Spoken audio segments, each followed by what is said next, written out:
আসসালামু আলাইকুম, কেমন আছেন সবাই? তো অঙ্কটা হচ্ছে হরিণ ও ময়ূরের সংখ্যা যথাক্রমে হচ্ছে ৮০।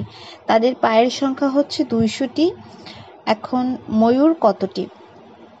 এখন যেহেতু লেখা আছে পায়ের সংখ্যা, তো আমরা জানি যে হরিণের ৪টা পা হয় এবং ময়ূরের পা হয় হচ্ছে ২টা।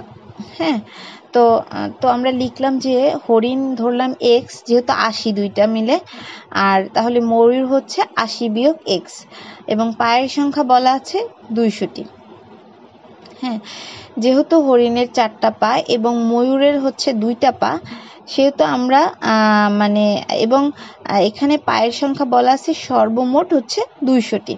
তাহলে আমরা প্রশ্ন মতে এখানে 4x এবং হচ্ছে 2 দিয়ে ময়ূরের যে সংখ্যাটা এটাকে মানে গুণ করলাম এবং সমান সমান দিলাম 200। মানে এ পাশেও পায়ের সংখ্যা দেয়া হচ্ছে আর এবার এই পাশেও পায়ের সংখ্যা দেয়া হলো আর কি।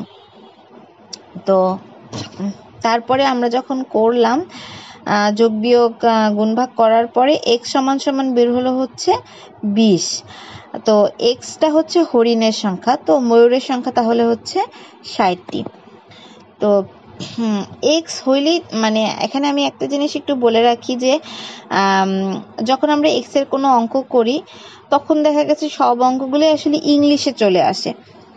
যেমন এখানে যেমন 4x দিলাম, হ্যাঁ, এটা মনে হচ্ছে যেন 8x, এরকম মানে 4টাকে 8, 8টাকে 4 এরকম মনে হয়।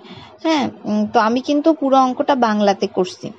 তো আশা করছি সবার ভালো লেগেছে। সবাই ভালো থাকবেন। আল্লাহ হাফিজ।